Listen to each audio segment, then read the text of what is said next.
नमस्कार, एस्ट्रो तक में आप सबका बहुत बहुत स्वागत है। मैं हूं प्रवीण मिश्र। नवरात्र में क्यों कन्या पूजन करना चाहिए? अगर आप कन्या पूजन करेंगे तो आपको क्या क्या फ़ायदे होंगे?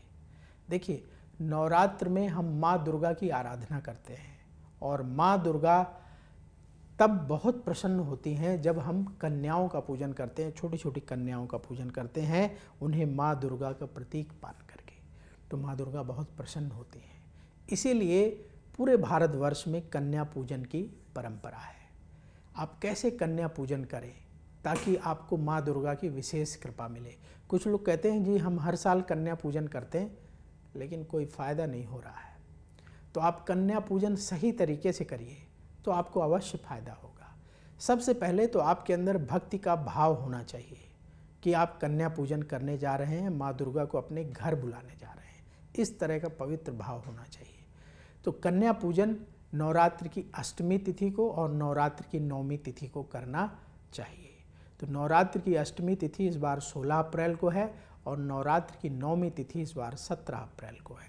तो इन 2 दिनों में आप कन्या पूजन कर सकते हैं। किसी एक दिन भी कर सकते हैं या दोनों दिन भी कर सकते हैं, जैसी आपकी श्रद्धा। कैसे कन्या पूजन करना है? सबसे पहले आपके घर के आसपास, आस पड़ोस में जिनके घरों में छोटी कन्याएं हैं, बालिकाएं हैं, उनके घर जा कर के निमंत्रण दे के आइए उनके परिवारजनों को कि हम कन्या पूजन करने जा रहे हैं, तो कृपया आप जो है अपने बच्चों को लेकर पधारें। तो इस तरह से निमंत्रण दे करके आ सकते हैं। उनके परिवार वालों को भी बुला लीजिए, वो अपने बच्चे लेकर के आ जाएंगे, कन्याएं लेकर के आ जाएंगे। तो कम से कम कोशिश करें कि 9 कन्याओं को निमंत्रित कर दें, छोटी छोटी बालिकाओं को। कन्या पूजन के लिए श्रद्धा होना बहुत ज़रूरी है और श्रद्धा के साथ साथ ऐसा प्रसाद तैयार करना है कन्याओं के लिए ताकि वो बड़े प्रेम पूर्वक उसको ग्रहण कर लें। ऐसी चीज़ें ना बनाएं जिसे कन्याएं खाएं ही ना। इस बात का बहुत ध्यान रखिएगा। कन्याएं प्रेम पूर्वक ग्रहण करें, ऐसा प्रसाद, उनके रुचि का प्रसाद तैयार करना चाहिए। तो सबसे पहले जिन कन्याओं को आपने निमंत्रित किया है उनके निमित्त आप चुनरी ले आएँ, बढ़िया बढ़िया सुंदर सुंदर चुनरी, और उनके गिफ्ट की कुछ व्यवस्था कर लें जो उन्हें दें, जिससे कन्याएं प्रसन्न हों। कुछ दक्षिणा रख लें और उनके मनपसंद का भोजन, फल इत्यादि सब कुछ तैयार करें। जब कन्याओं के आने का समय हो जाए तो आप कन्याओं को सबसे पहले अपने घर में बुला करके उनके पैर प्रक्षालन करें, यानी उनके पैर धोएं। इसके बाद उन्हें अच्छे साफ रुमाल से, टॉवल से उनके पैर साफ करें और फिर आसन दें, बैठने की जगह दें, उन्हें प्रणाम करें। फिर इसके बाद कन्याओं का पूजन करें, उन्हें तिलक लगाएं, चुनरी उड़ाएं, उनकी आरती करें बड़े प्रेम पूर्वक, बड़ी श्रद्धा के साथ।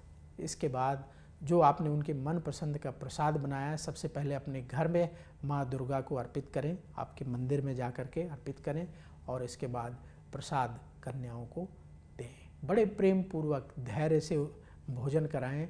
जब कन्या भोजन हो जाए तो उसके बाद उनके हाथ धुलवाएं और जो आपने उनके लिए गिफ्ट लाए हैं वो गिफ्ट उन्हें दें, उस कुछ दक्षिणा दें और फिर उन्हें प्रणाम करके, सबके पैर छू करके उन्हें विदा करें।